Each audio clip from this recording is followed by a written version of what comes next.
Hey, it's Lara here. Welcome to this week's weekly astrology forecast. This one's for the week of June 3rd to 9th, 2020. Whew. Before we begin, I just want to say, I hope you are well. I hope you are safe wherever you are. It's difficult to know what to say in times like these. And I think most of us are doing our best, and that's all we can really do, right? I think acknowledging it is better than pretending the world's not a shit show right now. And, I think that each of us chooses to kind of deal with that and respond in different ways. And I think if you are responding in a way that is aligned with, your core values and with compassion and empathy and integrity and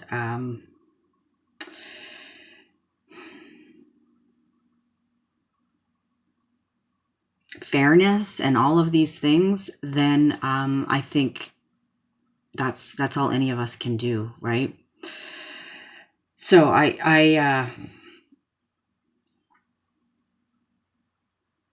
there's a lot I could say, but we're focusing on the astrology here and how it relates to what's unfolding for all of us. And so that's what I'm going to try to concentrate on. So we've got an eclipse coming up on Friday in Sagittarius, a lunar eclipse. And I'm going to focus mostly on that in the video and address each sign, of course, at the end. But before the moon moves into Sagittarius for that eclipse, she is currently in Scorpio. So moon in Scorpio is quite emotionally intense. I have natal moon in Scorpio. Anybody else who has a Scorpio moon knows this feeling all too well. The moon is actually considered to be in her fall in Scorpio. Doesn't really like being in Scorpio. Doesn't like the intensity of it. However, I think that if you learn how to navigate this energy and how to embrace it, then it can be really quite powerful and catalyzing. So that's where the moon is right now. But we do, it's somber times these days, and we have this kind of sense of intensity, right? And then the moon is going to move into Sagittarius tomorrow on Thursday to prepare for that eclipse that's happening Friday. Then she'll move into Capricorn on Saturday and Aquarius on Tuesday. So, and of course, if you have interest in learning more about the moon and how to work with the moon and as she moves through, the monthly cycle of the zodiac, then you can hop to my website and download the guide to working with the moon that I have there for you. So the link to that is below.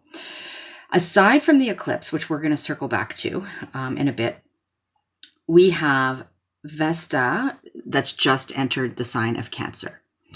And Vesta I've addressed before, right? She's one of the asteroid goddesses. She's the goddess of the hearth, associated with the Vestal virgins who kept the sacred flame burning, right, in the temple in Rome. And so this is this energy of keeping the home fires burning, of that internal flame, and what that internal spark that we don't want to ever let burn out. And what fans that flame for us, but very, very much about the service to, or the devotion is a better word when we're talking about Vesta, to home, to family, to tribe, to particularly in Cancer here, to homeland, potentially to emotional security. Cancer is associated with all of these things. And so Vesta in Cancer is really putting that focus of devotion on those things and very much keeping the home fires burning, right, is what I equate this energy to. So aside from that, we have copious retrograde energy going on right now, and more to come. So, we've got Pluto and Jupiter, retrograde Pallas. Asteroid Pallas is still retrograde. Saturn's retrograde. Venus, of course, is retrograde. Neptune is going to station retrograde. Mercury is going to station retrograde. So a lot of retrograde energy. And overall, that is a time for, all those R words: reflecting, reviewing, resetting, reevaluating, revolution. On perhaps on some level, it's realigning, recouping. Oh my goodness. I'm trying to think, what else?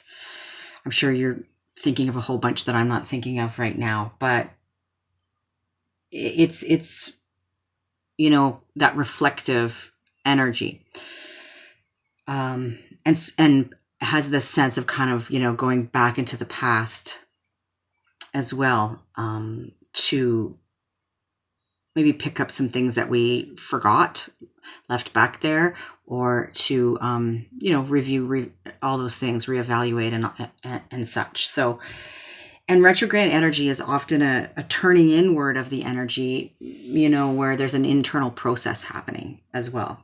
So lots of retrograde going on. And today, June 3rd, as I'm recording this, we have Venus coming into an exact conjunction with the Sun. I'm going to show you this on the chart in a second. And when that happens, when Venus and the Sun meet up like this, it's the beginning of Venus's cycle, a new 584-day cycle, where Venus is sort of comes into the rays of the Sun and is purified, rebirthed, and then she is reborn as the morning star. So she's gone on this underworld journey, and then she will be rebirthed, as the morning star. So I've talked about Venus retrograde in past videos. I'm not going to talk in detail about that here. You can go back and listen if you're interested in that.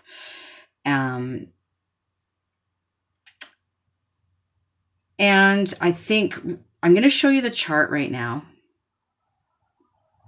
And then we're going to dive deeper into the eclipse, and a few other things. So here's the chart. This is actually for the eclipse on Friday. Today's Wednesday as I'm recording this, as you know. But so this is for Friday. And the eclipse, incidentally, is happening at 3:12 p.m. That's Eastern time. So you can adjust accordingly on June 5th, right? 3:12 p.m. So let's start by showing, here's the Sun in the sign of Gemini at 15 degrees.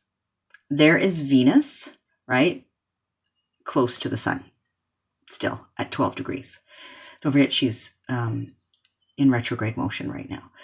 And then, of course, we have the North Node that's just moved into Gemini at 29 degrees, because the nodes always move backwards, right? There we have Vesta that I just spoke about, just entered Cancer, sitting on the exact spot that the eclipse in Cancer at the end of this month is going to be happening. Then we have Mercury there, right, in Cancer as well. Spoke about that in last week's video. We have an ongoing square between Eris and Aries and Pluto up here in Capricorn, both at 24 degrees. This aspect is with us essentially for the long haul, all year. And I'll speak just briefly about that. I'll remind you what that's about. There we have Jupiter coming closer and closer to Pluto again it will be the second of their 3 conjunctions this year. I'll touch on that. There's Pallas, Athena at 29 Capricorn. And there's the South Node at 29 Sagittarius. Of course, the moon is in Sag for the eclipse at 15 degrees, right? So an eclipse is well, here, let me show you this first, and then I'll take the paper away from my face and I'll talk about that. I want to point this out to you. Here is Mars at 15 degrees of Pisces. There is asteroid Ceres at 10 degrees of Pisces. There's Neptune at 20 Pisces. There's Chiron at 8 degrees of Pisces. Okay, and of course, Uranus is down here in Taurus. Chiron is opposite Juno, asteroid Juno, who's in Libra right now. Okay, and Chiron's making a conversation with Mercury. There's lots going on here. But this Mars, in particular, at the exact degree of the eclipse, is exactly squaring this eclipse. And then Ceres and Neptune are kind of, those energies are, you know, close-ish as well. What does this all mean? Okay, so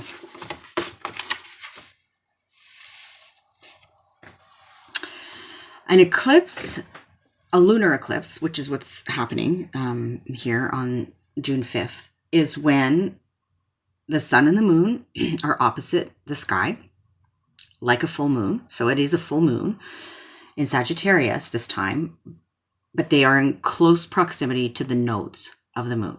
So this eclipse, it's like they're not super, super close, but they're close enough for it to be an eclipse. So it's a partial lunar eclipse. And so if it was just this going on, we might say, okay, it's an eclipse, but maybe it's not going to be too potent or too, you know, too much of a shakeup kind of thing. But because we have this square to Mars, which is in Pisces right now, as you saw on the chart, you know, and some other things going on,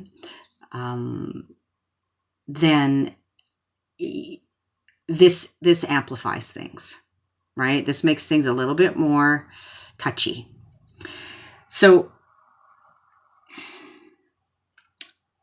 15 degrees Sagittarius, where this eclipse is happening. First, let me say, before I forget, if you have planets, points, angles around 15 degrees of the mutable signs, so, and I would, you know, I don't know, like 3 to 5 degrees on either side of 15 degrees, I'd say. But the closer you are to 15 degrees, the more intensity there is. But so 15 degrees of the mutable signs, which are Sagittarius, Gemini, Virgo, and Pisces, then you're likely to feel this eclipse, you know, more potently kind of thing. Now, all eclipses don't impact everybody the same, obviously. Some people, you know, an eclipse will happen and nothing significant shakes down for them. And that's usually depends on, you know, it's related to what's going on in your chart and how closely it's touching on sensitive points in your chart, right? So, but an eclipse in general, a lunar eclipse in particular, as I was saying, is like a full moon, an amped up full moon. So an intensified full moon. And this one, because of the square to Mars, is intensified further. And eclipses, you know, the eclipses are moving from the Cancer-Capricorn axis, where they've been playing out over the last 18 months. So that cardinal energy of initiation, they're moving into the mutable signs, which is a destabilizing energy, right? The mutable signs are the signs that transition the 4 seasons. And so they have this destabilizing effect, this kind of, you know, this kind of motion sort of thing. And so,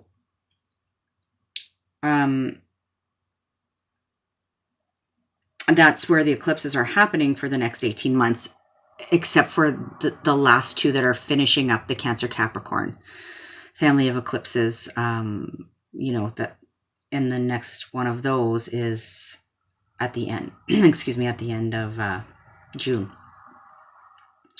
Closer to the end of June. I can't remember the exact date off the top of my head right now, but, and that's at 0 degrees Cancer. So with the eclipse, so think about, okay, full moon. What is a full moon, right? Let's start there.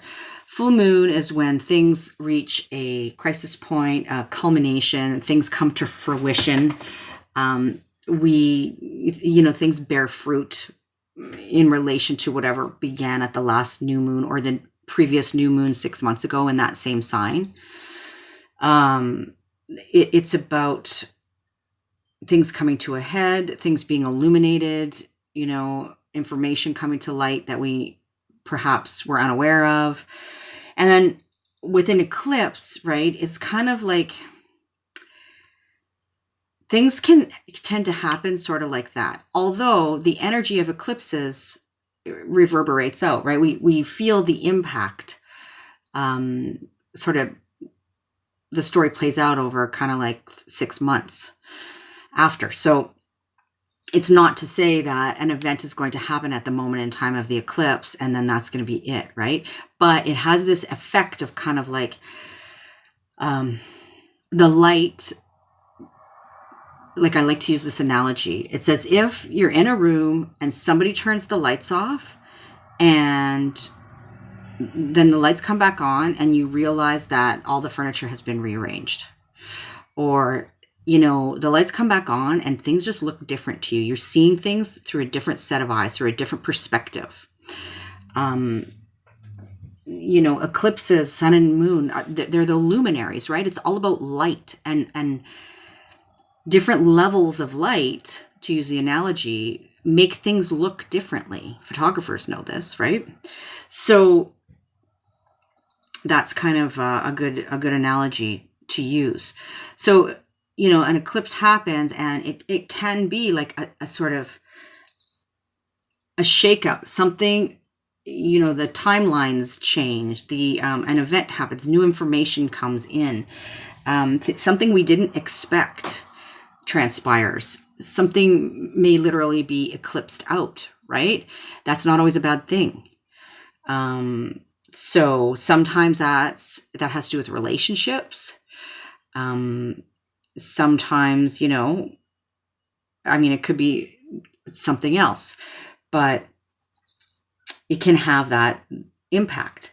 And so, and this lunar eclipse is the first one here in Sagittarius, giving us a preview, I would say, of sort of the next 18 months in terms of, because that's where the nodes of the moon are moving for the next 18 months, right? And I did talk about this in a previous video too.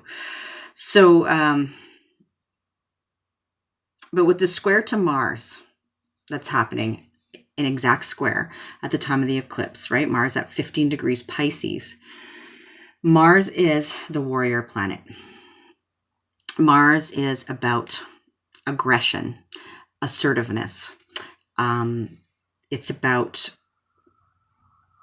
instinct and drive.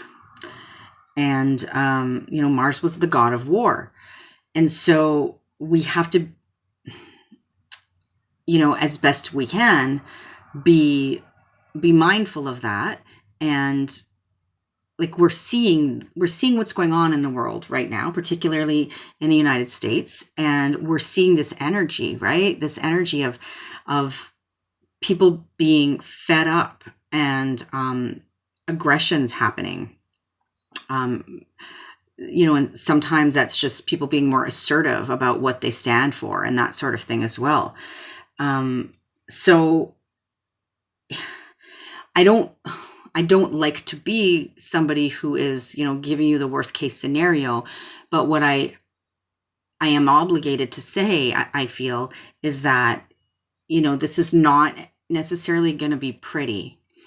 And so, and it's not, right? It's not pretty. Like, just look at what's going on. It's not pretty.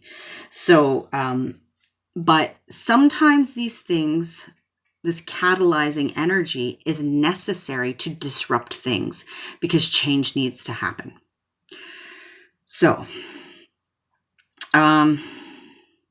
so there's that. But, personally, for us in our personal lives, I think it's important to be mindful of how we're handling our emotions these days and, be conscious that there is a potential here for aggression. Okay. On the positive side, though, let's go there, shall we? We've got Mars in a conjunction within 5 degrees of Neptune. And then asteroid Ceres is there as well, which I showed you, right? Sort of within 5 degrees on either side here. We've got, I just have to quickly look at the chart. Yeah, Mars is in the middle, and then Neptune's at 20 Pisces, and Ceres is at 10 Pisces. And so Mars and Neptune can be this energy of spiritual activism, of the spiritual warrior sort of thing, but can also be somebody who is a martyr for the cause. So that can look different ways, but ideally and optimally, it is this notion of the spiritual warrior. And so, but Neptune can also bring some confusion into the mix, right? And some deception and some delusion and some perhaps not seeing things clearly as well. Lack of boundaries. All these things can be very Neptunian, but so can compassion and, a connection to something larger than ourselves, right? And then we have Ceres in the mix too. And Ceres is the goddess of grain and agriculture, put simply. And she is associated with that which nourishes us. So our food supply, for example. She has an association with mothering and children, and sometimes a separation of mother and child as well. And so with her in the mix there, this could bring those energies. Like one example I could think of is potentially a crisis in the food supply, right? I know from people that I know that are living in parts of the U.S. that there have been issues with people trying to get food and medicine and that sort of thing because the area that they live in has been damaged by riots and that kind of thing. And so, grocery stores aren't accessible or open, pharmacies, this kind of thing, right? And so that's one possibility.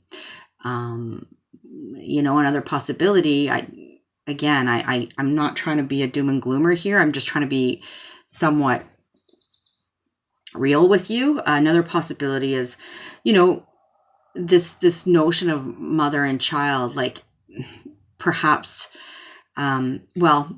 this could be very much about that protective sense we have, wanting to hold our children close and protect them, or the possibility of separation. There's people being separated from their families through the riots and this kind of thing, right? So all of that energy is intermingling and all part of the picture. The other thing I want to say to you, I don't know if I said this already, and if I'm repeating myself, forgive me. We've got Chiron in Aries right now, and just as a note, when Chiron was last in Aries 50-ish years ago, that's when we had the assassination of Martin Luther King Jr., right? So, and the events on either side of that. So that's interesting to note. I had a note here that I'm looking for that I can't find, but we have, here it is. So there's that. And some other things. I've been getting this message from people. There's a meme that's going around that's related to astrology that says something like, last time Saturn was in Aquarius were the Rodney King riots. Last time Pluto was in Capricorn was the American Revolution. Last time Neptune was in Pisces was, the fall of Rome. And I've had several people send me this and say, is this true? And the answer is, it is. It is true. Those things are all true. And we currently have Saturn, in Aquarius, about to retrograde back into Capricorn, but is in Aquarius right now. And then we'll move on into Aquarius after the retrograde again. We do have Pluto in Capricorn, and Neptune is in Pisces. Now, Neptune in Pisces, that one's a little bit like, it's the events that led to the fall of Rome when Neptune was in Pisces, right? And then, we've got that going on and then some. We've got an eclipse coming up at the end of June that, an eclipse happened at pretty much the same degree in the same sign in the June prior to 9/11. Which and Saturn and Pluto were players then too. They were opposite each other rather than conjunct. So they were opposite each other at that time. Now, I don't want to scare you. That's not to say like this means that this exact same thing's going to happen or this is going to happen. I'm not saying that at all. What I'm saying is we are in, as I've been saying all last year, even and other astrologers, everybody's been saying this. They're intense times. So although, on a certain level, none of this is surprising to me. It is still unsettling, and it's certainly still the way that it's playing out. The specifics of the situation are quite, mind-blowing. So, but the fact that there is this kind of chaos and this destabilization is not surprising, right? Given the astrology. So what else do I want to say to you? I just wanted to address that because I know that meme's been going around and lots of people have asked me about it. So I thought I'd just say it here. Also, I have, I showed you on the chart that Mercury in Cancer is squaring Chiron in Aries. So this speaks to perhaps some kind of healing crisis. No kidding. Involving home, family, tribe, roots, ancestry, identity, right? Aries. But this is opposite Juno, asteroid Juno, which is the asteroid that has to do with partnership. And so, and relationship, and she's in Libra, the sign of equality and justice and, relationship and balance. So this can be healing, a healing through relationships, a healing of relationships, through equality, through justice, these kinds of things. So you see, it's not all bad, right? It's like, it's all in how we look at it. It's all in how we respond. It's all in how we choose to take what's going on right now and turn it into the best possible case scenario, not just for ourselves, right? But for all of us. And that's really important. So, and Chiron in Aries is about this healing of our identity, right? This is the transit that's going on right now with Chiron for another sort of 7 years, I think. I can't remember the exact date that it moves on, but I've spoken about it before. It's like, who are we? And there's a lot of people, I think, that are doing some soul searching right now on that subject. Who am I? Who do I want to be? Right? What side of history do I want to be on? What do I stand for? Who am I in relation to the other, to society, all of those things, right? And it's a very much a taking back our own sovereignty and power and that sort of thing as well. Chiron and Aries. Okay. Oh my gosh, there's so much to say, and I feel like I'm going to run out of time. But Jupiter and Pluto, I mentioned, they're doing this dance this year. So they've come into a conjunction once already in Capricorn. They're going to do that again at the end of June, and so what happened during the first conjunction this year when Jupiter and Pluto met up was when we really saw this expansion of the virus, right? Things kind of blew up there because Jupiter expands whatever it touches. And so, and Capricorn's not its favorite place to be. So when this happens again at the end of June, it can look a few different ways. It's a possibility we could see a second wave. I'm sorry, I have to say that to you, but it's possible. It's possible.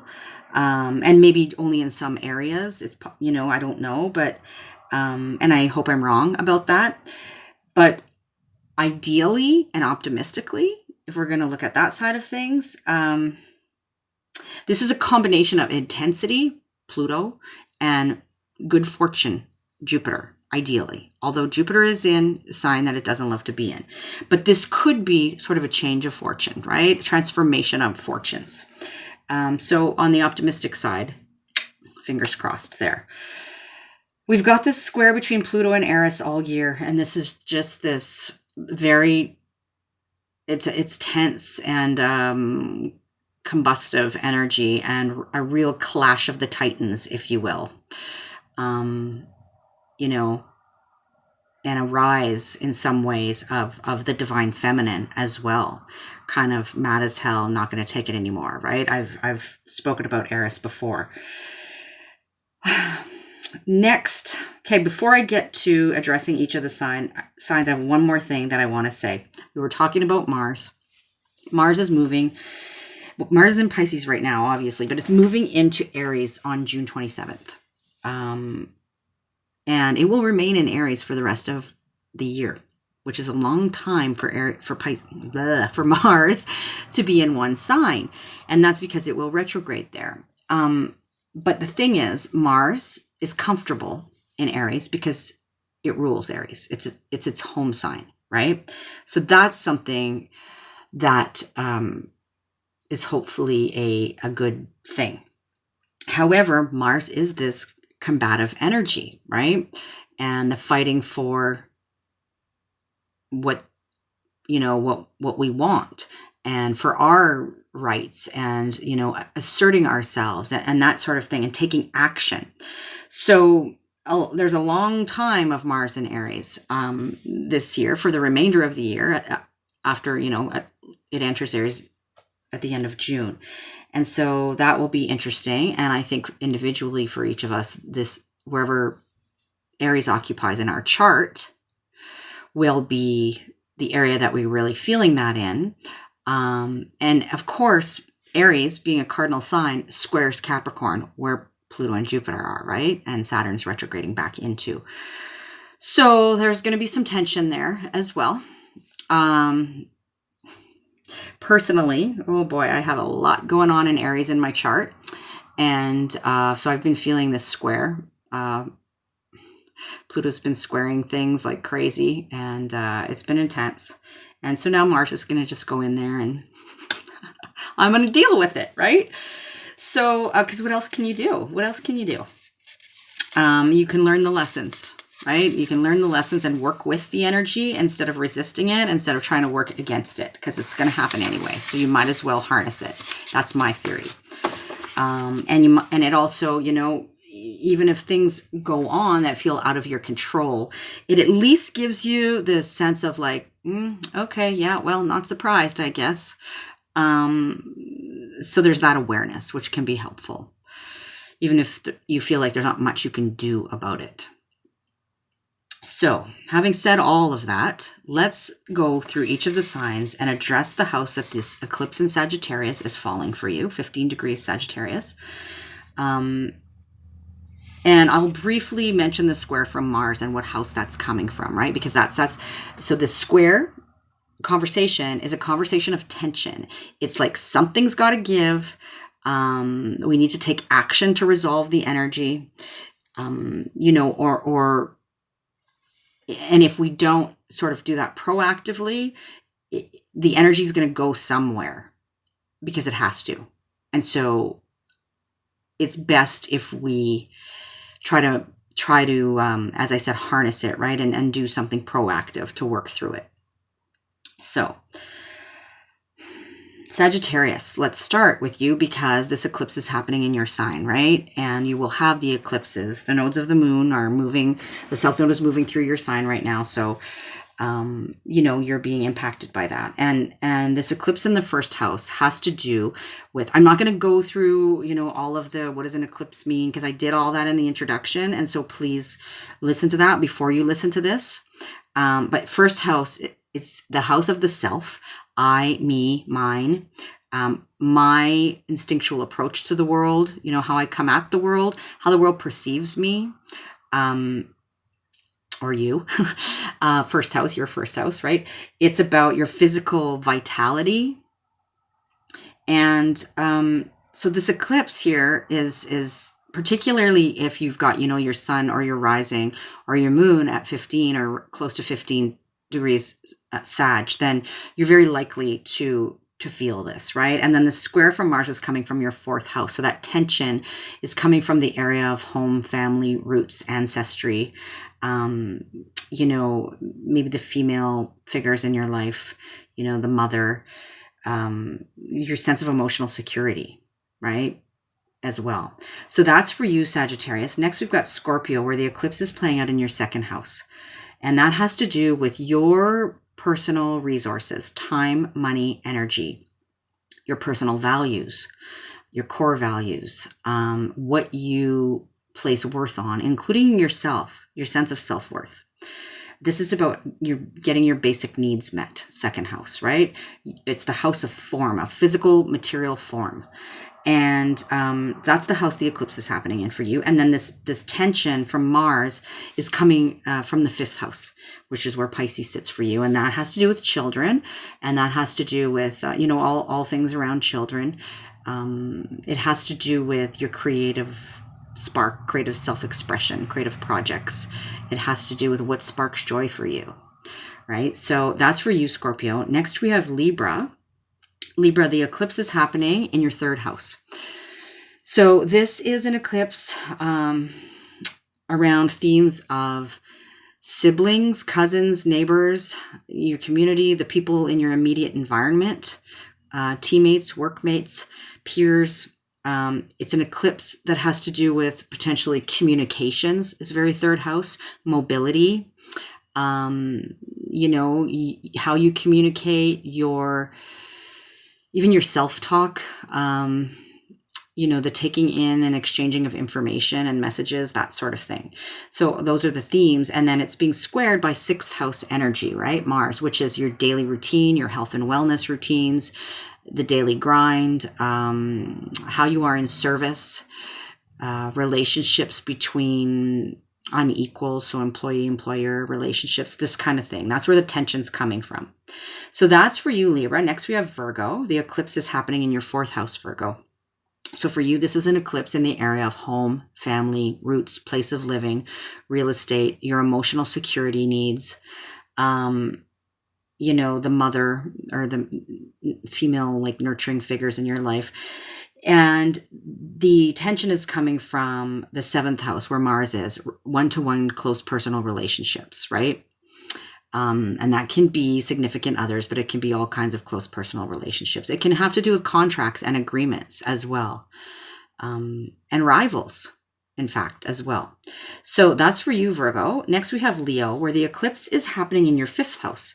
So this is an eclipse based around the themes of of children, anything related to children, which potentially live in your home, but children, your creative self-expression, so your individual creative projects, how you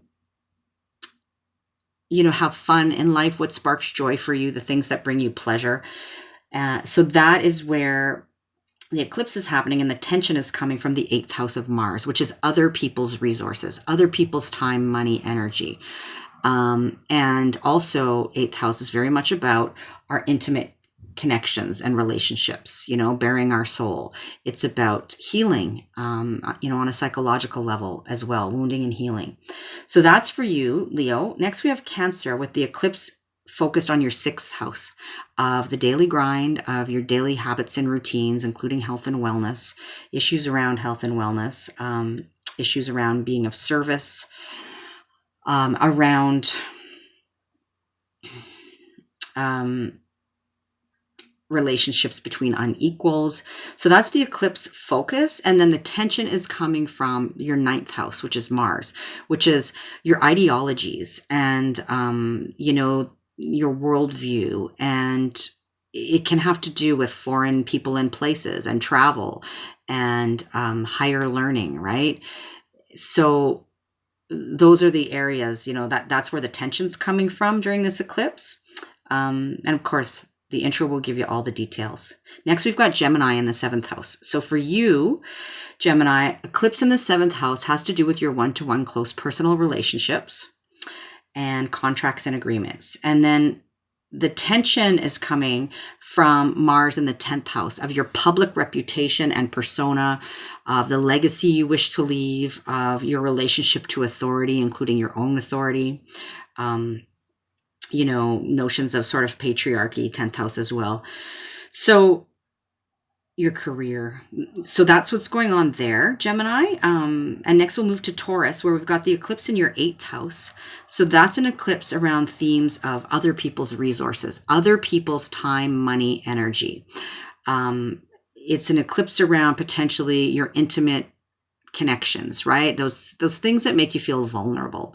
It can have to do with psychological wounding and healing as well. And then the tension is coming from Mars in the 11th house, which is the house of groups and the collective, and humanitarian causes, and your hopes and dreams for the future and these kinds of things. So that's what's going on during the eclipse for you, Taurus. Next, we've got Aries, where the eclipse is focused on your 9th house, which has to do with foreign people and places, foreign travel, higher learning, but most notably with your ideology and your worldview and the way you kind of, your belief systems, that sort of thing.